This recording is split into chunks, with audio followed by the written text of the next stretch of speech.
Wall Street Memes Casino, I'm fine. and Sportsbook. McCart, IFLTV, delighted for the first time to be joined by Brandon Pickup. I love the surname, by the way, Pickup.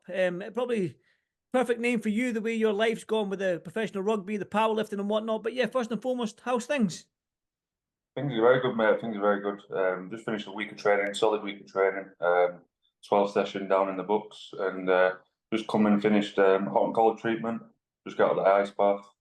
Now getting some quality food down there. Good stuff. Now, before we talk about the reason as to why you want to become a professional boxer, and I believe that you're having your professional debut within the next few months, I just want to go back to your professional rugby days and what's led you to this point you're at now. And yeah, you were maybe not a professional rugby player, I believe, but you were a very, very good rugby player growing up. Yeah, mate. I've played rugby since I was 6-year-old. It's all I knew. Training is all I know. From 6-year-old, then I picked up a scholarship around 14, 15-year-old, Featherstone Rovers. That was like my preferred paid job. And then after that, I went to get offered a professional contract, which was full-time, so I didn't have to work or anything like that. I played professional rugby league, which is every young man's dream. Professional rugby league player at 16-year-old for Castleford Tigers. And I played there up until around 20-year-old.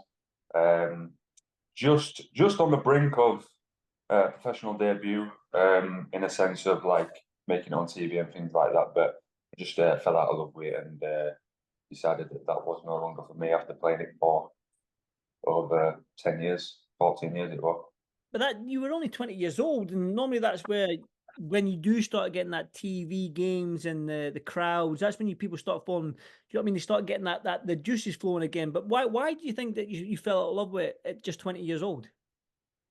I had a good feeling inside me, and I think the spirit doesn't lie within you. I feel like for me, boxing's what it's always been, but I feel like you are your environment to a sense of. Around me at the time, you get swindled in a sense of like people saying you should do this. This is the best for you, based on this, basically based on money. So people around me saying do this because you'll get paid for it. Whereas in reality, looking back, I should have stuck boxing out. But you know, these things happen for a reason. You know, these things do happen for a reason. I'm back where I belong. I've been a jack of all trades all my life. I've competed in powerlifting. I've competed in rugby league, professional rugby league, like I say, and now I'm in the true realm of boxing at the fullest. Well, let's go on to the powerlifting. I think when Daniel messaged me, he said that you got up to close to 350 pounds and you were eating 10,000 calories a day. And yeah, just talk to me about that part of your life. Yeah, so I got into a very bad rut. I've got a very obsessive personality, to be honest with you. Like you'll see over time when I'm boxing, that I don't do things half measures. Absolutely not. It's 100% or nothing for me, and it's all about going all the way. But when it comes to the boxing, the weight gain for me, I quit rugby and I hit a bit of a dark spot for me because I played it since I was 6-year-old. So you imagine playing rugby since you're 6-year-old, and in your mind, you know, you've taught yourself, you know, this is what I'm going to do. There's no failing with this. But you know, life's happenstances come around and things like that, and I got in a very dark place and happened to start force feeding myself. That alongside obviously having an obsessive personality as well, not doing things half measures. So I was looking at the likes of Eddie Hall and all these people, and I did really want to sort of come over from rugby into powerlifting and pretty much go where these guys have been, which is the world's strongest man, and eventually climb the ranks to get there. And that's what I thought it took, is to, you know, eat 10,000 calories a day and things. And to be honest with you, it did. But everybody's different to a sense of everybody's got different body types. Now these guys in the world's strongest man at the time, the 6'7", 6'8", I'm nowhere near that height. So eating 10,000 calories, it was all rushed. I think I put on around 6 stone in less than 2 years. So I put on the weight, very unhealthy. Like I say, because I've got an obsessive personality, but you don't always get what you want with that. It were good, it were bad, but life lessons, and I'm grateful to be where I am right now. Good to hear. And obviously, you don't look like you're 350 pounds right now. So how much weight have you lost? I've lost 10 stone in all now, so that's around, I think, £150. I lost the first sort of like 9 stone within 19 months. And then anybody who knows anything about diet and things like that, you can't just keep dropping weight. You need to give your body a rest. So that's exactly what I've done. I've come back to my true calling within boxing and dedicating my life to that now. And found my sweet spot around heavyweight and cruiserweight. And I also like the sound of the bridgerweight and things like that. So yeah, £150, 10 stone weight loss, and there is there's a good reason behind why I did it, other than just the reasons that I've give. But yeah, I'm just glad where I am now, 100%. And you seem to be in a happier place now, and the reason is because you said earlier that when you were sort of in that rugby career, that it was always boxing that was calling you, but now you're here. You've signed with Boxing, I believe, to manage your career. Your professional debut is probably a couple of months away, I believe. Daniel mentioned to me. So yeah, what is it about boxing that you love so much? From coming from that contact rugby, the powerlifting, it's all about raw power and whatnot. Yeah. So boxing. Well, I mean, you've got to look at it like this. I think everyone's their own man, in the sense of you are yourself as an individual. And for me, I feel like it's no accident that I've come from rugby, I've done boxing, and I've done powerlifting. These are all sports that require spirit, and I'm a man of God. I do try to practice living by God's word and things like this. I'm not from a religious family, but I do try to do things off my own mindset and how I look at the world through my lens. But I do believe it's no accident that I'm back in boxing. I study this game down to a T, inside out, back to front. I'm a rookie in the sense of the experience in the ring, but outside the ring, I study it back to front. And it's no accident that I see a lot of these top level boxers, these elite level fighters, your Canelos and all these people.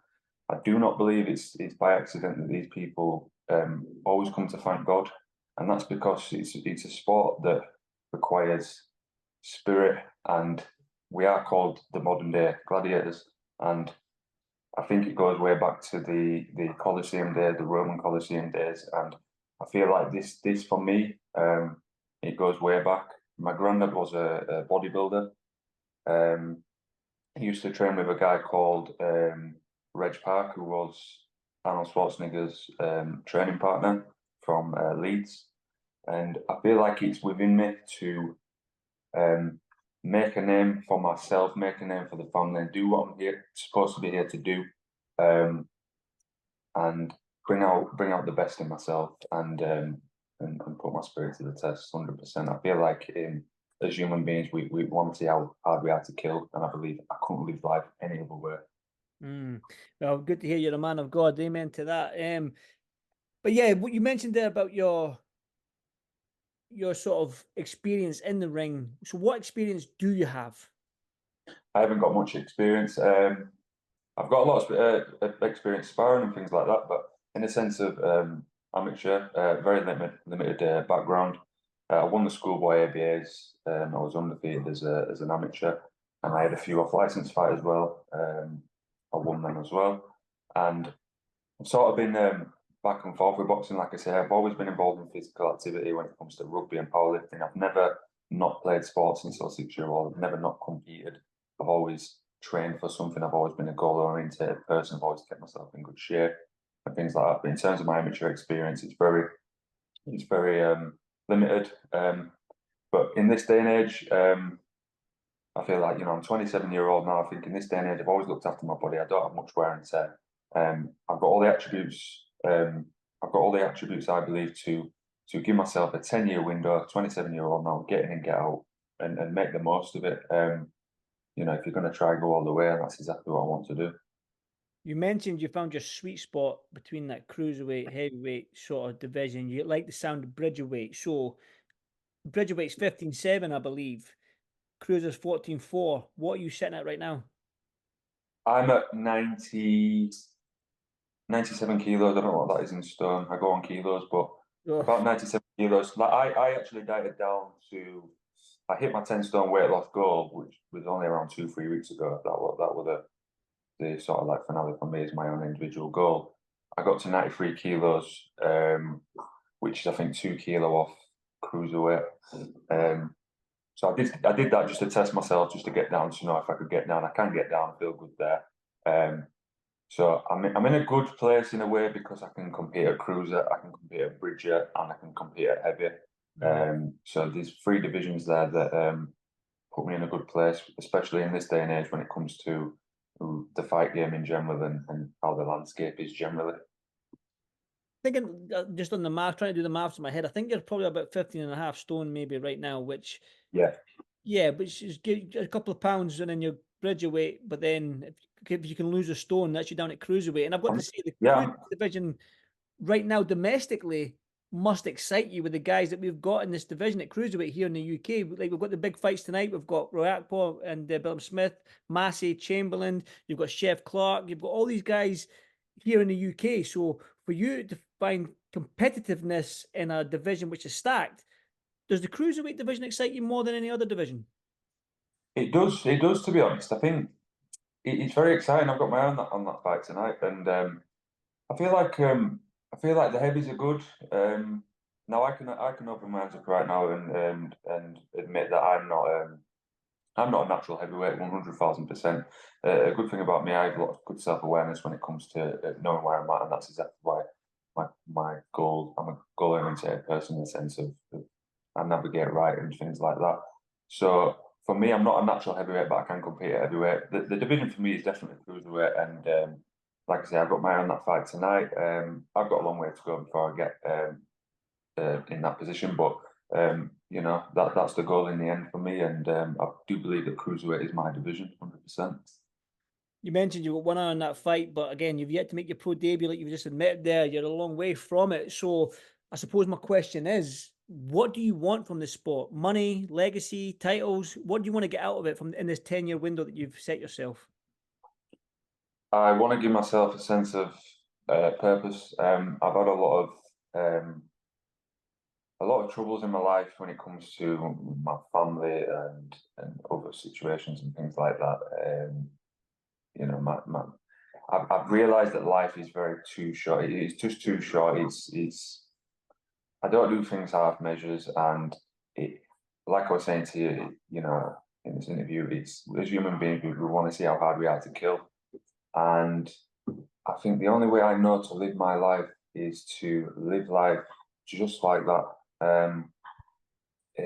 It's exciting. There's nothing more exciting than overcoming hardship and overcoming life situations and all the rest of it, and putting your body through hell to get in that ring and have your hand raised and feel a sense of purpose and feel a sense of gratitude for the people around you, the team around you, and things like that. I just believe you're an individual who either can live this way, as quote unquote as a warrior, or you're not. And I believe I'm a warrior at heart, and you will see that. Listen, you've got me engrossed here. The way you're talking, you seem like a young man that is just ready to rumble, for lack of a better word here. So I know you've yet to make your debut, but I suppose my last question will be: have you got a message for these guys in this boxing game? I have, yeah. I've got a message for the guys and the promoters. I do believe that I know the game inside out. That's not me being cocky or confident and too overly confident. I haven't made my professional debut yet, but I've studied this game inside out, and I do truly believe that it's not just about your ability to box. Of course, that must be the defining factor as to where you want to get to in your career when it comes to fighting. But I know the game inside out, and I know there's a game to be played here. And boxing's not a game. I'm not saying it like that, but there's a game to be played here. And I know that every promoter who's watching this will understand exactly what I mean. That there is a game to be played here. So I truly believe you've either got it or you haven't. I believe I've got it, but I have to show substance in order for me for anyone to jump on board with me and things like that. I would love to be given the opportunity to show that. I'm a confident guy. I can fight, and I'll have to show that over time. But yeah, the message is I am coming 100%, and I don't do things half measures. And the first thing that you're going to see with me when I get in that ring, before anything, is my spirit, the spirit of God. I've got Jesus on one shoulder, the devil on the other, and you don't know what you're going to get with me when it comes in the ring. And expect entertainment inside and outside the ring. Interesting. Listen, you're talking a good game and I like it. So hopefully this will be the first of many interviews. And when that debut does come along, Brandon, let's jump on another call and we'll get to 100%. talking again. But listen, pleasure to meet you for the first time, my friend. And listen, I'll be following your career quite closely. So keep training hard, mate, and good luck when it comes. Appreciate your time, mate. Thank you very much. Anytime, brother. Anytime. Thank you, my man. Thank you. Wall Street Memes Casino I'm fine. and Sportsbook.